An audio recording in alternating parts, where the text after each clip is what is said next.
Hey, what's up? It's Derek Martin from CodeOpinion.com, and what's old is new again. Kind of. HTMX kind of fits that model for me. It's becoming pretty popular, but at the same time, gets a lot of pushback. I'm going to take a step back and kind of look at the current situation of web dev and how we got there, because it really does explain what HTMX is all about. Before I jump into HTMX and the concepts it's built on, I'd like to thank EventStore for sponsoring this video. EventStoreDB is a new category of operational database built for event sourcing, CQRS, and event-driven microservices. For more on EventStoreDB, check the link in the description. So first, quickly, what is HTMX if you're unfamiliar with it? Just as the intro, it gives you access to Ajax, CSS transitions, WebSockets, server-sent events directly in HTML using attributes, so you can build modern UIs with simplicity and power of hypertext. I am going to show an example of it, but let's go back in time a little bit and think about just traditionally kind of server-side rendering or even just static sites, what we did. You have your browser. Okay, surprising. Hits the server. Whether it's server-side rendered HTML, static file, whatever the case may be, that's what you're shipping back to the browser.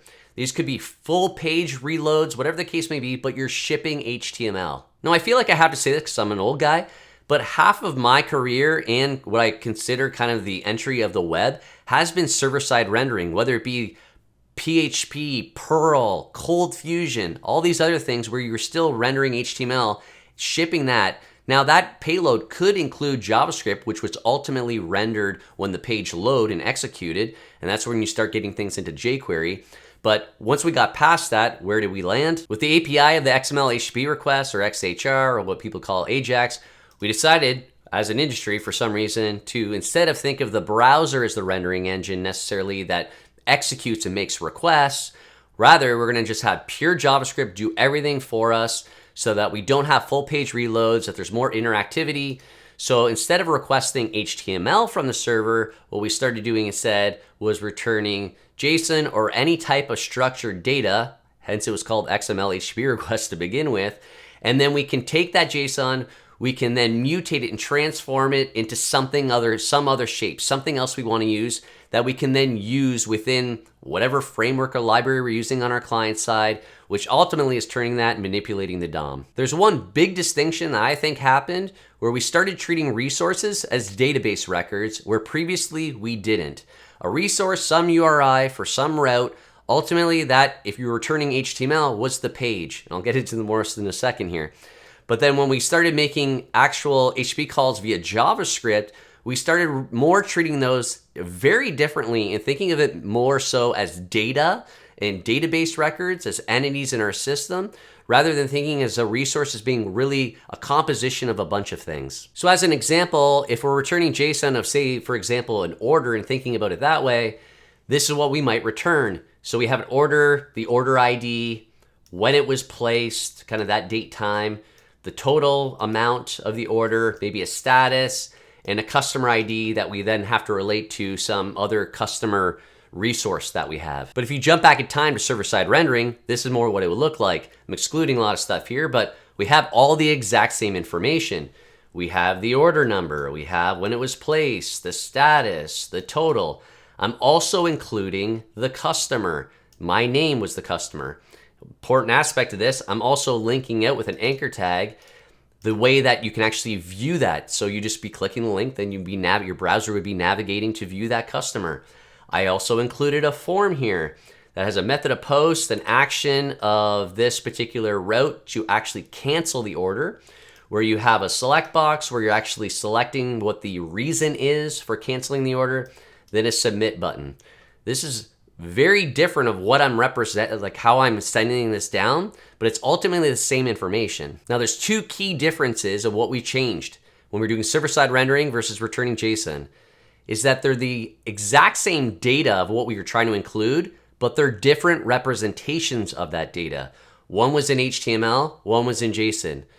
Also the difference is in our HTML, because we're using hypertext, we're including, which ultimately HTML is a hypermedia format, which includes hypermedia controls.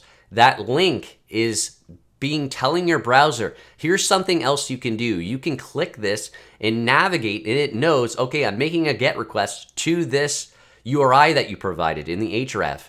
Same thing with the form. It's a hypermedia control where you're telling it, okay, the method is a post, the action, here's the URI that you're gonna make a browser, you're gonna make a post request to for all the controls that I've defined, like my select, and that submit button is actually gonna trigger that. So really is a big difference between what that JSON looked like and what my HTML looks like and what it's actually providing additional to it. A closer representation in JSON to what the HTML was is that I'm including the customer information and I'm including that link, providing it, okay, here's the URI, here's where you actually need to go and the method to actually get that information about the customer. And the same type of thing about the actions that are available and how you cancel that particular order. Now, this still requires you as your JSON client, as your JavaScript client, to understand this particular format, just like your browser understands HTML. It's all about representations, and I'm just showing a very simple example of this, where I'm gonna show the order details of an order that I placed, and if I've made a request via browser, JavaScript, whatever the case may be, and I'm accepting HTML, I'm gonna return HTML. I've created this type of view model, which is kind of the composition of data that we have of our order, and I can just render the HTML using our templating for that. I've even added here requesting a PDF, where I'm gonna take that HTML, turn it into a PDF or render it.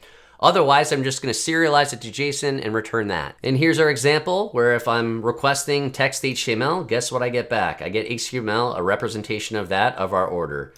If I requested a PDF, here's our PDF. That's all I'm asking for. It's the same underlying data, just a different representation. Same thing if I'm asking for JSON. Here's my data. It's all about representation. And that's where HTMX comes in, because it's saying the primary representation that you're gonna use is HTML. And we're gonna leverage that. Why?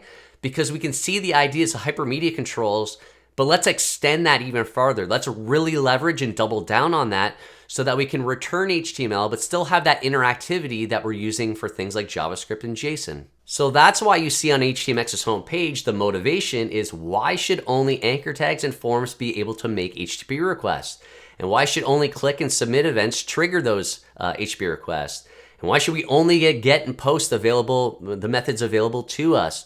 So that's what HTMX is kind of really leveraging the ideas of kind of hypermedia controls, and kind of taking it a little bit further than what's available to you default out of the browser and kind of extending that. So here's an example of HTMX. I'm not going to go into the specific details of how to use it, but I want to illustrate the flow and kind of these underlying concepts.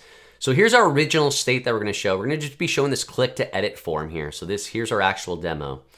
So this is that kind of that original state where we're just showing the label information. A key point here is that we have a button with an HTMX get, which is basically specifying this URI. So when we click this button, HTMX is actually gonna make an HTTP request for us, a GET request to this URI. And what it's gonna do, it's gonna replace the HTML returned, and it's gonna swap it out with this particular div, the outer HTML. So our server, when we click that button and it's gonna make this request, this is the HTML we're returning from the server. Same type of thing, this form, it has an HTMX put with this URI. So we just have regular inputs here, nothing really that big of a deal.